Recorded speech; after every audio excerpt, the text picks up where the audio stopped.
नमस्कार, welcome to इन्फोगॉड Swami channel. कैसे हो आप सब? आई होप आप सब मस्त होंगे, जहाँ पे भी होंगे स्वस्थ होंगे और हमारा इन्फोगॉड स्वामी चैनल आप देखते होंगे। इसके ऊपर के मंत्र सूत्र उपासनाएं आप फॉलो करते होंगे। जो लोग फर्स्ट टाइम इन्फोगॉड स्वामी चैनल देख रहे हैं उन्हें मैं बताना चाहती हूँ कि इन्फोगॉड स्वामी ये एक स्पिरिचुअल चैनल है। इसके ऊपर हम हिंदू कल्चर के स्तोत्र मंत्र ग्रंथ पठन करते हैं, स्पिरिचुअल प्लेसेस को विजिट करते हैं, स्पिरिचुअल हीलिंग भी हम सीखते हैं। तो आज का तो वीडियो आप पूरा देख लेना। आज हम अक्षय तृतीया के बारे में जानने वाले हैं।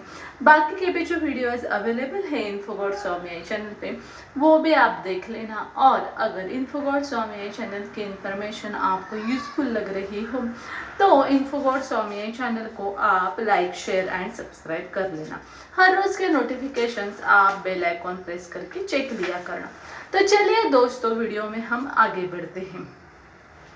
30 अप्रैल 2025 को है अक्षय तृतीया, जो 3:30 शुभ मुहूर्त रहते हैं हिंदू पंचांग के अनुसार।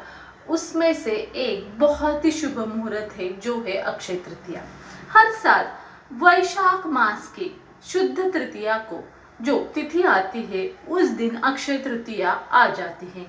तो इस साल वैशाख शुद्ध तृतीया जो है वो 30 अप्रैल 2025 को आ गई है। हालांकि शुभ मुहूर्त ये 29 अप्रैल से ही शुरू हो जाएगा, लेकिन वो रात को शुरू हो जाएगा और हम उदय तिथि को मानते हैं। तो 30 अप्रैल को ही हम अक्षय तृतीया मनाने वाले हैं। तो चलिए हम जानते हैं क्या है शुभ मुहूर्त अक्षय तृतीया का दिन, क्या महत्व है अक्षय तृतीया का और कैसे पूजा विधि करनी चाहिए अक्षय तृतीया के दिन।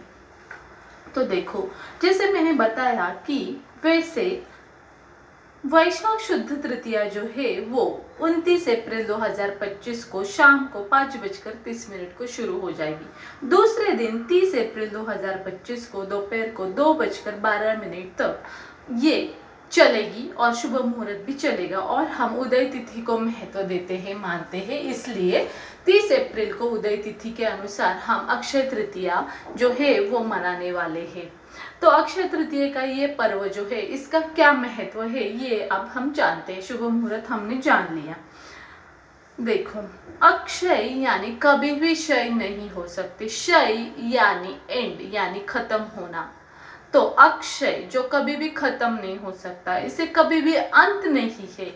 ऐसी कोई भी चीज, ऐसा कोई भी टाइम या ऐसा कोई भी मुहूर्त, इसलिए इसे अक्षय ऐसे कहता है। और ये वैशाख शुद्ध तृतीया को आती है, इसलिए इस दोनों को मिलके अक्षय तृतीया कहते हैं। जैसे कि इस दिन आप कुछ भी काम करोगे, यज्ञ करोगे, साधना करोगे, उपासना करोगे, दान धर्म करोगे, कोई भी शुभ काम करोगे, जीवन में कोई खरीदारी करोगे, कोई डिसीजन लोगे और कुछ भी अच्छी चीज करने के आप मनोकामना करोगे तो वो शुभ हो जाएगी और इस तरीके से वो अजरामर हो जाएगी कि कभी खत्म नहीं हो सकती, उसे फेलियर नहीं आएगा, एंड नहीं हो सकता। इस तरीके का एक शुभ मुहूर्त रहता है कि जो हमें कृपा आशीर्वाद देता है। अगर इस दिन हम पूजा पाठ करेंगे या किसी भी चीज की हम डिसीजन या खरीदारी करेंगे तो चलिए अब हम जानते हैं कि और क्या क्या महत्व है अक्षय तृतीया को। अक्षय तृतीया के दिन ही और कुछ दिन आते हैं, जैसे कि परशुराम जयंती है, अन्नपूर्णा जयंती है, बसवेश्वर जयंती है। इन सभी का जन्म अक्षय तृतीया के दिन ही हिंदू मास वैशाख मास में हुआ था। तो इसका भी एक अलग महत्व है। और क्या क्या महत्व है अक्षय तृतीया का। व्यास ऋषि जो थे उन्होंने तपश्चर्या की थी कि वो ऐसा ग्रंथ लिखेंगे जो आगे जाके एक आदर्श बन जाएगा कलयुग में, जो श्री कृष्ण के ऊपर आधारित होगा। और कथा कथन के रूप में उन्होंने जो महाभारत ग्रंथ लिखवाया श्री गणेश जी से, इसके भी उन्होंने जो डिसीजन लिया था या ग्रंथ लिखने की शुरुआत की थी वो इसी दिन की थी, अक्षय तृतीया के दिन। तो ये भी महत्व है अक्षय तृतीया का।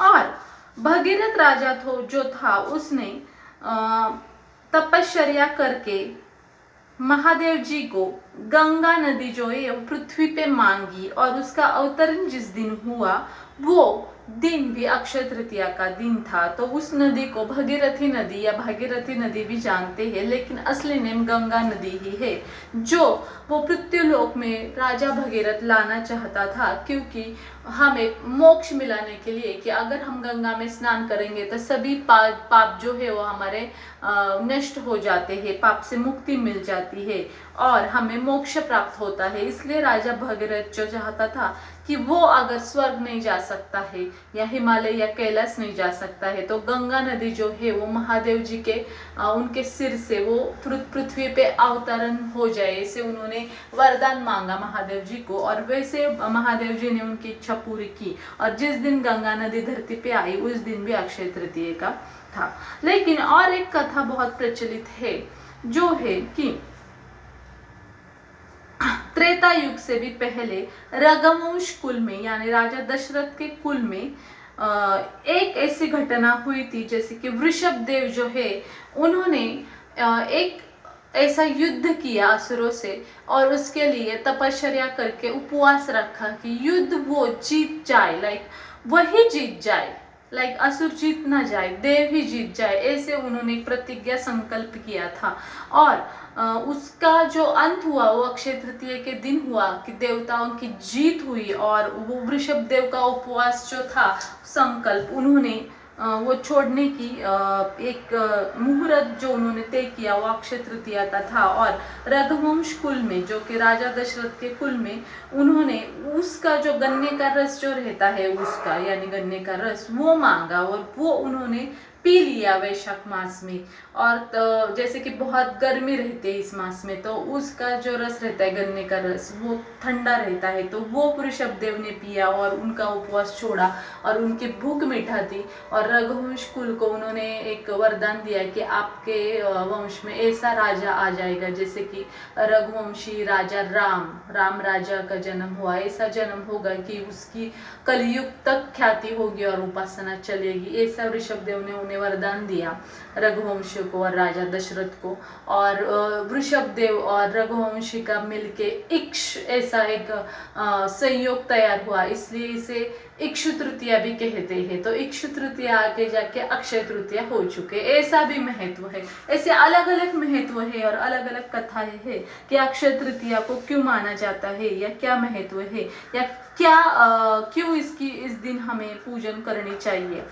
और द्रौपदी जो थी वो पांडवों के साथ जब वनवास में थी तब उसे कुछ भी खाने को रहा नहीं और ऐसे बहुत बार होता था कि पांडव खाना खा लेते थे और द्रौपदी को कुछ भी नहीं बचता था। तो ऐसे ही बहुत गर्मी के दिन थे वैशाख मास के, वो बहुत तड़प रही थी भूखी प्यासी, तो उसने उपासना की। तो उस गर्मी में वैशाख मास में सूर्य देव प्रकट हुए और उन्होंने उसे वरदान दिया कि मैं तुम्हें ऐसा पात्र देता हूँ जिसमें तुम जो भी खाना परोसोगी, जितना भी खाना मांगोगी मिल जाएगा, सबको जितने लोगों को खाना देना चाहते हो देती रहूंगी, जब तक तुम लास्टली खाना नहीं खाती तब तक इस पात्र में से खाना खत्म नहीं होगा। ऐसा एक अक्षय पात्र उसे दिया और उस पात्र को अक्षय पात्र सूर्यदेव ने बताया था। और उस दिन भी जब सूर्यदेव ने उसे अक्षय पात्र दिया द्रौपदी को, वो दिन भी वैशाख शुद्ध तृतीया यानी अक्षय तृतीया का दिन था। देन कुबेर जो है जो धन के देवता है, उन्हें जो धन देवता का ये स्थान प्राप्त हुआ वो दिन भी अक्षय तृतीया का ही दिन था। देन त्रेता युग जब शुरू हुआ तब तो भी वो भी दिन जो था वो अक्षय तृतीया का ही दिन था।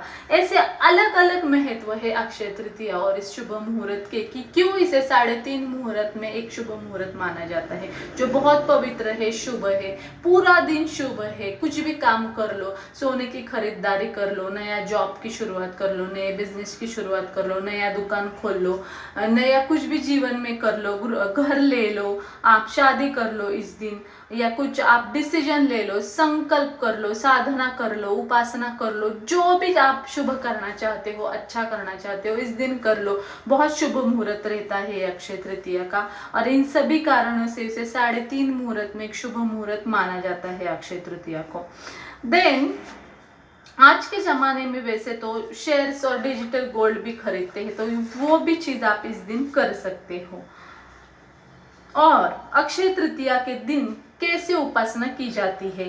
तो देखो, महालक्ष्मी की और श्री हरि विष्णु नारायण की आपको उपासना करनी चाहिए नॉर्मली, जैसे कि उनकी मूर्ति हो तो उसे आप विधिवत से पूजा पाठ करके उनके मंत्रों का जाप कर लो। विष्णु गायत्री मंत्र, महालक्ष्मी गायत्री मंत्र का, विष्णु सहस्त्र नाम का पठन कर लो, भागवत ग्रंथ पठन कर लो, विष्णु पुराण पठन कर सकते हो, गरुड़ पुराण पठन कर सकते हो टाइम हो तो, महालक्ष्मी की और विष्णु की विधिवत पूजा कर सकते हो, सत्यनारायण की पूजा भी आप घर में रख सकते हो, लोगों को भोजन दे सकते हो, दान धर्म आप कर सकते हो, देन यज्ञ कर सकते हो, साधना कर सकते हो, संकल्प करके कोई भी उपासना आपके गुरु की या श्री हरि विष्णु नारायण की या महालक्ष्मी की कर सकते हो।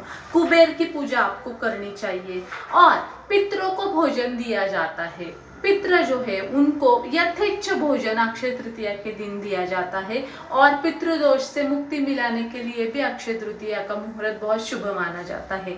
हमारे पितृ जो है वो इस मौसम में लाइक जब ये सब हवामान चेंज हो जाता है, वेदर चेंज होता है और जब बहुत गर्मी बढ़ती है तो बहुत भूखे रहते हैं, तो वो चाहते कि उन्हें कोई खाना दे, तो घर पे ही उन्हें कोई बुलाए खाने को, तो बहुत प्रसन्न हो जाते हैं। तो पितृ भोजन आपको देना चाहिए सभी पितरों को अक्षय तृतीया के दिन। और एक घड़ा लाना चाहिए जिसे करा कहते हैं, छोटा मिट्टी का घड़ा, और उसको पानी से भर के एक पूजा करके ब्राह्मण को पानी से भरा घड़ा हमें दान करना चाहिए, क्योंकि बहुत गर्मी रहती है। तो करा का दान या घड़े का दान आपको पानी से भरे हुए करे, ब्राह्मण को भोजन दे, पितरों को यथेच्छ भोजन दे अक्षय तृतीया के दिन। पितृदोष, गृह दोष, सर्प दोष, सभी जो दोष रहते हैं घर के और हमारे जीवन के जन्म पत्रिका के, वो नष्ट हो जाते हो और पितृ हमें कृपा आशीर्वाद देते हैं और सभी कार्य में गति आ जाती है अगर अक्षय तृतीया के दिन हम पितरों को भोजन दे दे। तो दूसरे भी लोगों को हम भोजन दे दे, दान धर्म करेंगे तो भी हमें पुण्य प्राप्त हो जाएगा। तो पाप मुक्त होने के लिए भी अक्षय तृतीया का मुहूर्त बहुत माना जाता है। ऐसे अलग अलग महत्व है। आप तुलसी की भी पूजा कर लो, धातु की पूजा कर लो, आप सोने की, माँ लक्ष्मी की यानी पैसों की भी पूजा कर सकते हो, आपके ऊपर है। लेकिन आपको मंत्रों का, महालक्ष्मी माता का और श्री हरि विष्णु नारायण के मंत्र, भागवत ग्रंथ, विष्णु सहस्त्र नाम का पठन करना ही है। या अगर आपके कोई गुरु हो तो उसका आप नाम स्मरण करते रहो, उपासना करते रहो और पितरों को आप भोजन दो और कुबेर की पूजा करो, घर में नैवेद्य दिखाओ और पेड़ पत्तों को पानी दो उस दिन, और पशु पक्षियों को भी पानी रखो और घर में जो देव है उन्हें आप यथेच्छ पितरों को भोजन दे के नैवेद्य दिखाओ, भोग चढ़ाओ। मैं ऐसी आशा करती हूँ कि हमारे सब पितर हमें और महालक्ष्मी माता, श्री हरि विष्णु नारायण और कुबेर हमें कृपा आशीर्वाद दे दे अक्षय तृतीया के दिन और सभी कार्यों में गति दे दे, शुभ सहयोग दे दे, इच्छा पूर्ति दे दे और हर संकल्प और हर डिसीजन हमारा ये पॉजिटिव ही रहे। ऐसे में महालक्ष्मी और विष्णु नारायण के चरणों में प्रार्थना करती हूँ हम सब के लिए। और आज का कंटेंट एंड करती हूँ। तो कैसे लगी आपको जानकारी मुझे ज़रूर बताना।